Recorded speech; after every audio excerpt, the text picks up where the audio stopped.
एक बार एक गांव में राजा ने सारे बच्चों को खीर खिलाने का सोचा। उसने बाजू के गांव से हलवाई को बुलाया और उसे खीर बनाने का निर्देश दे दिया। अब वो हलवाई खुले मैदान में खीर बना रहा था, लेकिन जब वो खीर बना रहा था तब ऊपर से एक समड़ी गुजरी जिसके मुंह में सांप था। वो समड़ी अभी अभी उस सांप का शिकार करके ऊपर से जा रही थी। वो सांप उसकी चोंच से भागने की कोशिश कर रहा था और ऐसा करने में उसे कामयाबी भी मिली, लेकिन वो सांप सीधा नीचे आके उस खीर के पात्र में गिर गया और वो पूरी खीर जहरीली हो गई। अब वो खीर सारे बच्चों को पीरस दी गई और सारे बच्चे उस खीर को खाके वहीं पर मर गए। और ये देख के हलवाई घबरा गया। उसे लगने लगा कि राजा उसे कड़ी से कड़ी सजा देंगे और बदतर से बदतर मौत देंगे। तो इससे बचने के लिए वो हलवाई वहां से भाग गया और वो अपने गांव में जाके तालाब में जाके उसने अपनी खुद की जान ले ली। अब जैसे ही राजा उस गांव में वापिस आए उसने सारे बच्चों को मृत पाया और उसे भी शंका उस खीर पर ही हुई कि ये खीर खाके ही सारे बच्चे मर गए होंगे। लेकिन सत्य को जानने के लिए उस राजा ने उस खीर को चखा। जैसे ही उसने खीर को चखा वो राजा वहीं पर मर गए। अब सोचो दोस्तों, वो सांप उस खीर में गिर के मर गया, समड़ी भूखी मर गई,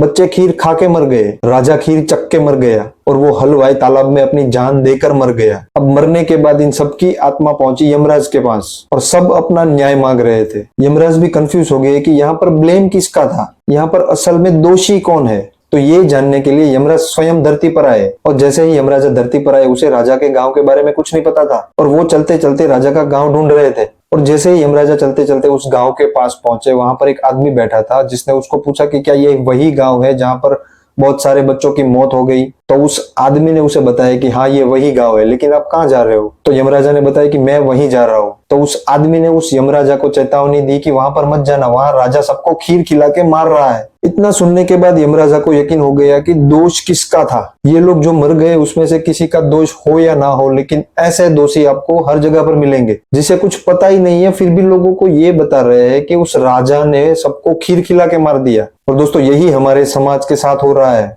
लोगों को असली कहानी पता ही नहीं है, सब लोग अपनी अपनी कहानियां बता रहे हैं और लोग उसे मान भी रहे हैं। असल में घटना क्या हुई थी वो लोगों को पता ही नहीं होता है, फिर भी लोग अपनी अपनी कहानियां बना रहे हैं, लोग अपनी अपनी कहानियां सुना रहे हैं और सुनने वाले लोग उस पर विश्वास भी करते हैं। तो दोस्तों जब भी आपको किसी के बारे में जानना हो तो असली किरदार को पूछो, जो उस कहानी का हिस्सा था उसे पूछो, जिसने इस कहानी को देखा है उसे मत पूछो, क्योंकि देखने वाला जो बताता है उसमें 50% ही सही होता है, लेकिन जिसने एक्सपीरियंस किया है वो अगर बताएगा तो वो 100% सच होगा। और ये बात कहीं ना कहीं सच भी है कि सुनने वाला 20% जानता है, देखने वाला 50% जानता है, लेकिन जो उस कहानी का किरदार था उसे 100% पता है कि असल में कहानी क्या हुई थी। और यही बात मैं हमारे समाज को समझाना चाहता हूँ। इसीलिए दोस्तों ये वीडियो अपने रिश्तेदारों के साथ अवश्य शेयर करना और अपने दोस्तों को भी ये वीडियो दिखाना।